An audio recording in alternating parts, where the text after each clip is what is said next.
Tout de suite, le journal.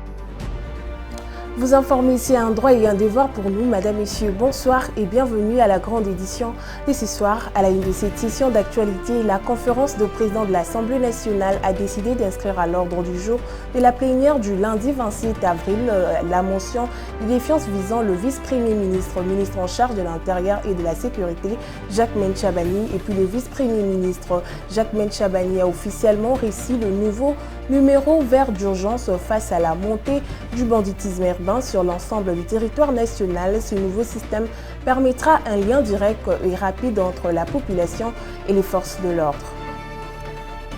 Une fois de plus, bonsoir et bienvenue dans cette grande édition du journal.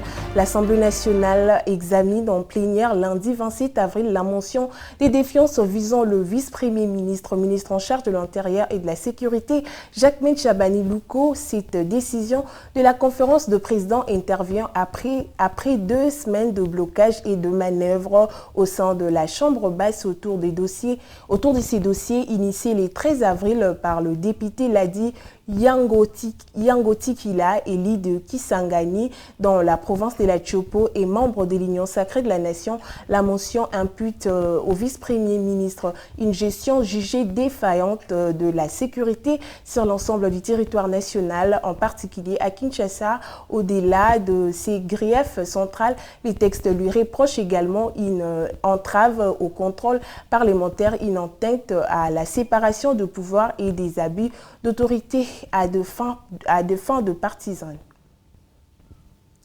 Et puis appeler la police gratuitement en cas de danger sera bientôt une réalité sur l'ensemble du territoire national. Le mercredi 22 avril, une étape décisive a été franchie avec la remise officielle de nouveaux numéros verts au vice-premier ministre, ministre de l'Intérieur Jacquemain Chabani, grâce à la collaboration avec le ministre de Pétantique José Banda. Ces lignes d'urgence permettront à chaque Congolais d'alerter rapidement le recours, images et commentaires.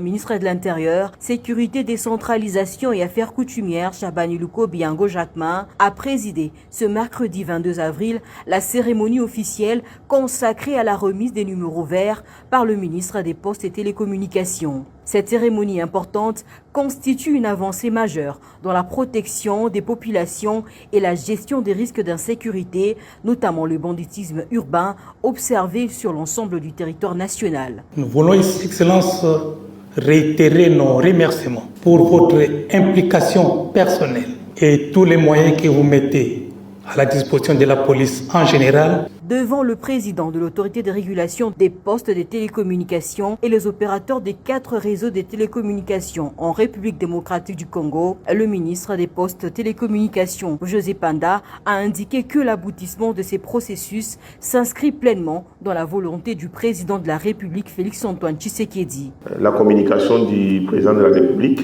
Excellence Monsieur le vice-premier ministre, qui a rappelé au gouvernement dans une des réunions du Conseil des ministres sur le banditisme dans la ville de Kinshasa.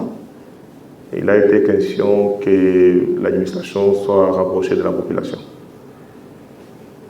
C'est ainsi que j'ai eu à mobiliser l'ARPTC avec les opérateurs qui ont pu mettre à ma disposition, mais à la disposition du gouvernement, en sus des numéros qui existaient déjà, les 112. L'ARPTC a pu prendre à travers son collège une décision en concertation avec les opérateurs, les 4 opérateurs qui sont connus, RTL, Vodacom, Africell et Orange, à mettre à notre disposition des numéros vert également. Au-delà d'une simple avancée technique, l'ouverture prochaine de ces lignes dans les 26 provinces permettra à la population de joindre la police afin d'obtenir une réponse urgente et appropriée à ses préoccupations. Nous allons, nous, au niveau du ministère, avec les différents services concernés, nous engager davantage, non seulement à mobiliser les fonds, mais aussi à veiller à ce que ce service soit mis à la disposition de nos populations à travers toute la République démocratique du Congo, c'est-à-dire les 26 provinces et toutes les villes. Et puis en prélude à sa mission d'itinérance à Guadolité dans la province du Nord-Ubangi, le vice-premier ministre de l'Intérieur Jacquemain Chabani a reçu le caucus de députés nationaux élus de cette province conduit par leur président. Cette rencontre a permis de faire un point des situations sur les enjeux sécuritaires et sociaux de la province avec un accent particulier sur la problématique de la présence des Mborobo, propos recueillis par Fidèle Ezenia.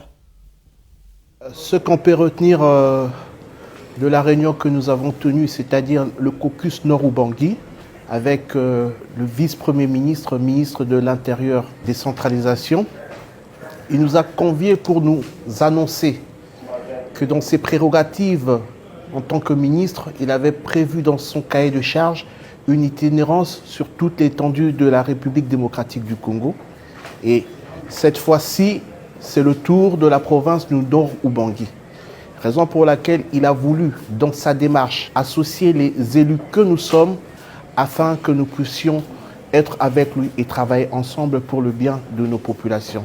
Et éventuellement, cette itinérance aura plusieurs volets. Il y aura une formation des acteurs de la territoriale et il y aura aussi des consultations populaires. Donc, il nous avait réservé cette primeur, c'était l'essentiel. Et avant que nous puissions faire une descente, nous allons constituer un petit cahier de charges qui sera aussi à côté des activités qu'il pourra mener sur terrain. C'est une marque de considération et on le sait bien que le fonctionnement de l'État est un engrenage. C'est-à-dire l'exécutif a besoin du législatif pour bien faire fonctionner les choses. Et nous, en tant qu'élus, nous sommes en contact permanent et direct avec nos populations. Donc ça va aussi en opposition avec le rapport que lui, en tant que vice-premier ministre, ministre de l'Intérieur, peut recevoir au niveau de ses services. Donc nous intégrer dans sa démarche permettrait encore mieux d'élucider les vrais problèmes de la population pour des solutions idoines et adaptées.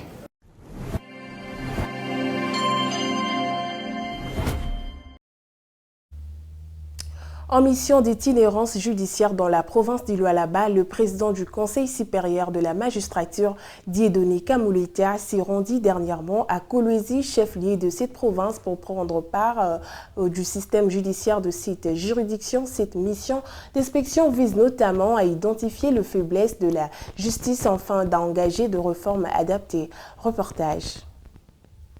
La province du Lualaba a constitué la première étape d'une mission d'inspection menée par les conseils supérieurs de la magistrature. Conduite par son président Dieudonné Kamuleta, cette délégation a été reçue le mardi 21 avril par la gouverneure du Lualaba. Au cours de cette rencontre, les membres de cette haute instance judiciaire ont exposé l'objet de leur mission qui s'inscrit dans une dynamique de consolidation de l'état des droits, conformément à la vision portée par le président de la République, Félix Tshisekedi. C'est tout à fait normal que quand nous arrivons dans une province, nous puissions passer pour des civilités à l'autorité provinciale et lui informer que nous sommes en mission officielle, comme on venait de le dire, du Conseil supérieur de la magistrature.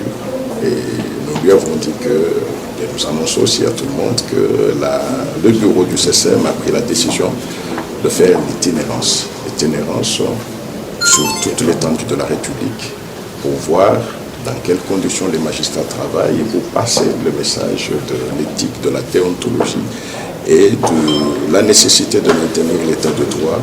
Le président du Conseil, Dieudonné Kamuleta, a aussi salué les efforts entrepris par le gouvernement Masuka, notamment en ce qui concerne l'amélioration des conditions de travail des magistrats et du personnel judiciaire. L'autorité provinciale fait en sorte que les acteurs judiciaires puissent faire leur travail tant bien que mal avec un soutien dans tout ce qui peut faire en sorte que les infrastructures, d'ailleurs pendant que nous sommes ici, nous irons voir le terrain là où sera érigé le palais de justice, mais en fourniture, en appui, comme vous le savez, et nous n'avons pas perdu de vue ce qu'elle fait et nous avons tenu à lui présenter nos remerciements. Ces avancées traduisent, selon lui, une volonté affirmée de renforcer l'indépendance de la justice et d'assurer une meilleure effectivité du service public judiciaire au Lualaba. Cette mission d'inspection s'inscrit ainsi dans une logique de gouvernance judiciaire axée sur la redevabilité, la performance institutionnelle et le respect des principes fondamentaux de l'état des droits, socle indispensable à la consolidation de la démocratie en République démocratique du Congo. Après plusieurs années de polémiques, les obsèques du grand chef Téké, François Moujana, qui semble enfin s'est précisé. La famille du défunt salue l'implication du ministre délégué Eliezer Ntambwe qui aurait obtenu l'accompagnement des autorités pour une inhumation prochaine dans sa terre natale, une annonce qui pourrait mettre fin aux spéculations autour de ces dossiers sensibles. Juvenal Odessa pour le reportage. À Kinshasa, la communauté Téké et Umbu annonce une avancée décisive dans l'organisation des obsèques du grand chef François Moujana Nkiei, décédé en 2022. Après une rencontre avec le ministre délégué Eliezer Ntambwe, la famille du défunt s'est dit désormais rassurée. Le chef intérimaire Christian Boumou affirme que toutes les dispositions sont prises pour une inhumation imminente dans la terre natale du disparu. Il salue l'implication personnelle du ministre qui aurait porté les dossiers auprès du chef de l'État Félix-Antoine Tshisekedi Tshilombo. Un engagement qui, selon lui, met fin aux spéculations et tensions autour des obsèques très attendues. Fini la récréation. Yabiloba Loba. Oh, chef Mounzana, oui, chef Mounzana, et bien les ans à mort, ça fait 4 ans bien bozo Loba. Maintenant, nous avons effacé des tableaux. Pour que Liloba Lobeza de sous-souté. L'État a eu la disposition en main. Dans le ministre Eliezer Ntambwe. Il a lobé Libiso et pas mon Konzamboka qui est talent commun. Azaki Nkumu Mukieta Zam Kumu Mumene Moko, Biso le Benga Moko. Et puis la attribution il y a 5 nakati Mboko. 3 fois, Gougumese na commune limitée. Et chef de groupement, Mouramputu comme Moko, président de la commission d'arbitrage, il y a chef coutumier, et puis copté député provincial na fonction où il y a Koufel Nango. Maintenant, Moukola Lelo, Nazame Sengonanga, na Libota, na Bamfumu, Onaye na Bango, pour la Koloba Bandeko Bateke, que Mfumu Azo Kundama est bel bien, na honneur Nyoso, Oya Lakakingai, Tango Koki, Ngondape et Koki.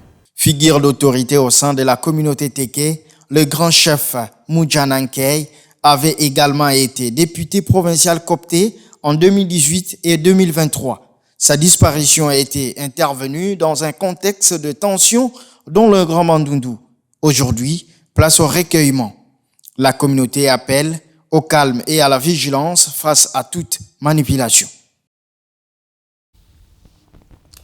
Paye du mois d'avril, le gouvernement central serre la vis. Le comité de suivi de paye a lancé le mercredi 22 avril le paiement de fonctionnaires tout en rappelant le banque à l'ordre. Les équipes de contrôle ont été également déployées dans le but d'éviter le retard de mars. L'intersyndicale salue le fort mais reste prudent face aux défis de sécurité. Suivez ces reportages d'Enélie Kapinga. Merci beaucoup. Nous avons suivi l'ODG sur la paie des agents et fonctionnaires de l'État. Nous, le gouvernement nous a demandé de remercier les agents publics de l'État pour la compréhension qu'ils ont manifestée pour le paiement tardif de leur salaire, soit 1 mois après les échéances. Donc le gouvernement nous a demandé de remercier en son nom les agents et fonctionnaires parce qu'ils ont été compréhensifs. Ils n'ont pas cédé à la pression et le gouvernement nous a rassurés que fini les dépassements des délais à partir du mois d'avril.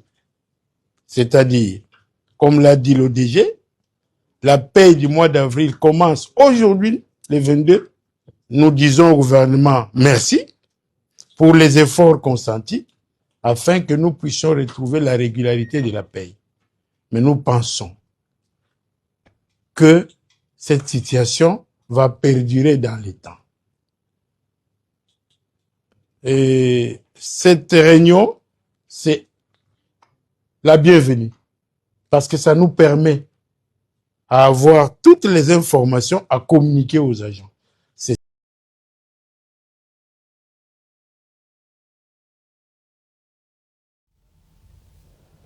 Inauguration le mercredi 22 avril du nouveau bureau de l'INPC, section ville-province de Kinshasa, par le président Jean-Marie Kassamba, le numéro 1 de la corporation, a appelé l'équipe à qui le bureau sera confié à un usage professionnel et responsable. Reportage d'Éric Tichako. Situé au 2e étage du bâtiment Carrefour de Jeunes, le nouveau local qui abrite désormais le siège de l'Union nationale de la presse congolaise, section ville-province de Kinshasa, a été officiellement inauguré par son président provincial, le directeur général Jean-Marie Kassamba, devant le journaliste au visage illuminé de joie. À la grande satisfaction de Chevalier de la Plume, le numéro 1 de la corporation a appelé l'équipe à qui ce nouveau bureau est confié à un usage responsable et professionnel. Nous sommes plus de 4000 journalistes. Nous devons être autonomes. Notre organisation doit se procurer ses propres moyens d'existence. Aujourd'hui, nous avons désormais un lieu où on doit se retrouver, un lieu où on a besoin d'un document, on vient voir les comités, un lieu de rassemblement, des réunions aussi. Et donc, je vous confie ces sièges, que vous en fassiez bon usage, responsable, qu'il n'y ait pas des cas de vol, des cas de dégradation. Ce n'est pas un lieu de dispute.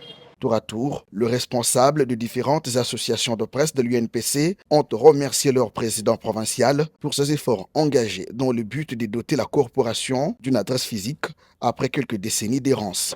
La section Kinshasa, sur papier, existait, mais en réalité, sur le plan infrastructurel, ça n'existait pas. Lorsqu'il y avait un problème, tous nous allions à l'UNPC national, qui est en ville. Ça fait 15 ans que nous n'avions pas de bureau, des installations où nous pouvions aussi aller voir ou encore faire d'autres choses. Mais là, nous venons de assister à cet événement de l'inauguration de nos bureaux. Nous remercions le président Jean-Marie Kassamba. Ça honore quand même les journalistes de la ville-province de Kinshasa qui n'avaient pas de siège. Et aujourd'hui, on a quand même un siège pour la ville de Kinshasa qui est au centre des jeunes, le centre protestant des jeunes à Kalamou. C'est une fierté pour nous. Officiellement inauguré, le bureau de l'UNPC Kinshasa se trouve désormais à Matongé, sur l'avenue Kassavubu. L'administration américaine envisage transférer dans les jours à venir plus de 100 000 migrants afghans en RDC. Il s'agit des Afghans ayant servi l'armée américaine pendant 20 ans avant l'arrivée des Talibans au pouvoir en 2021. Images et commentaires Déborah Wamba. Il s'agit bien des ressortissants afghans ayant collaboré avec les forces américaines lors de la guerre en Afghanistan. Cette option, encore à l'étude, concerne principalement des interprètes, des proches des militaires ainsi que les familles ayant soutenu les opérations américaines sur les terrains. Cette proposition intervient dans un contexte marqué par la suspension d'un programme permettant à ces Afghans de solliciter une réinstallation aux États-Unis. La révélation initiale des discussions a été faite par le New York Times, un média américain. Actuellement, ce groupe de plus de 1000 Afghans se trouve bloqué au Qatar depuis environ 1 an. Parmi eux figurent des interprètes et ont travaillé avec l'armée américaine, des membres des familles des militaires, ainsi que plus de 400 enfants. Du côté congolais, les réactions n'ont pas manqué. On note celle de l'opposant Martin Fayulu qui dit via son compte X accueillir ces Afghans en RDC s'apparente à un sabotage contre le pays. Toutefois, la situation humanitaire en RDC suscite de vives inquiétudes. Le pays fait face à des décennies de conflits et d'instabilité avec un nombre croissant de déplacés internes. Il faut rappeler que déjà la présence en RDC des migrants en provenance d'Amérique latine continue de susciter des vives polémiques, tant sur le plan politique qu'humanitaire. Ce transfert, opéré dans un contexte de durcissement des politiques migratoires sous l'administration de Donald Trump, sont critiqués par plusieurs observateurs qui dénoncent un manque de transparence et de concertation avec les autorités congolaises et les organisations internationales. Sachez aussi, le gouverneur de l'Ituri, le général Johnny Luboya, a réaffirmé le mercredi 22 avril l'engagement de forces armées de la République démocratique du Congo à intensifier leur collaboration avec la MONUSCO pour sécuriser le civil. Suivez.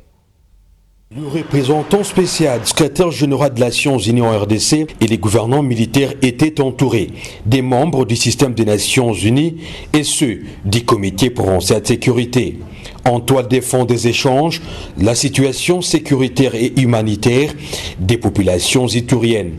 James Christopher Swan a indiqué à la presse que l'Ituri demeure une priorité de la mission. Nos échanges ont porté sur la situation sécuritaire, la protection des civils et les efforts conjoints de la MONUSCO et des forces de défense et de sécurité congolaises nécessaires pour stabiliser durablement la province.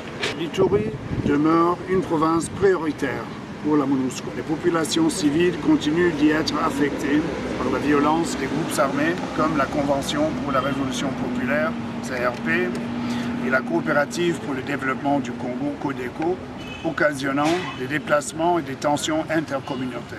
Dans ce contexte, la MONUSCO assure la protection physique directe de centaines de milliers de déplacés en étroite collaboration avec les forces nationales congolaises. Le commandant des opérations et gouverneur militaire de l'Ituri a rassuré à la face du monde que l'administration militaire va poursuivre la protection des civils conjointement avec les forces onusiennes. Nos amis qui sont venus pour nous aider à protéger cette population. Donc nous allons continuer à travailler ensemble et vous allez voir donc, le résultat. C'est par le mandat des Nations Unies, de la MONUSCO. Nous allons respecter ce mandat-là et protéger la population.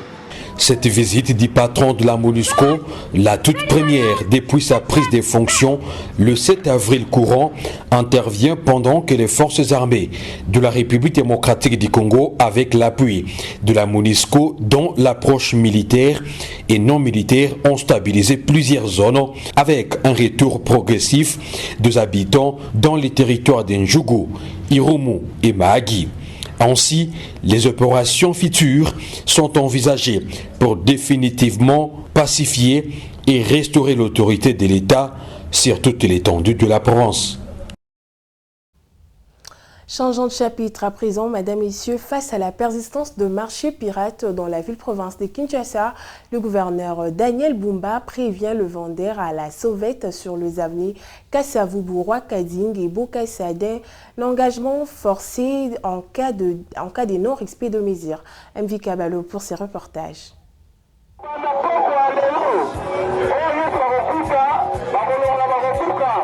À Kinshasa, la lutte contre le marché pirate prend une nouvelle tournure.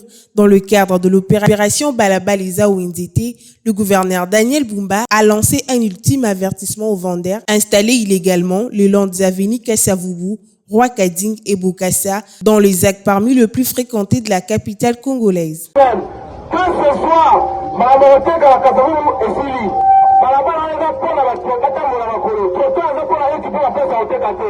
Nora parasol na yo, nora biloko na yo, jour ya suka ezali lelo. Avertissement sur ezalate. Autre monde a attendu parasol. À lui, il sera arrêté. Parce que toujours temps nécessaire à que par rapport à c'est là où écoutez un million pour la mort de la mission, et nous devons transformer la ONG. On a posé le TK à la botanique, à s'arranger pour la mettre à Zando. Par rapport à ils ont. Si vous venez de nous suivre en cours des diffusions, Madame, Messieurs, voici le principal titre de ce soir. La conférence de président de l'Assemblée nationale a décidé d'inscrire à l'ordre du jour de la plénière du lundi 27 avril la mention des défiances visant le vice-premier ministre en charge de l'Intérieur et de la Sécurité, Jacquemain Chabani. Et puis le vice-premier ministre Jacquemain Chabani a officiellement réussi le nouveau numéro vert d'urgence face à la montée du banditisme urbain sur l'ensemble du territoire national. Ce nouveau système permettra un lien direct et rapide entre la population et les forces de l'ordre. Ce journal touche à sa fin. Madame et messieurs, merci de nous avoir suivis et bonne suite de programmes sur Bravo Télévision, la chaîne de la génération digitale. Au revoir.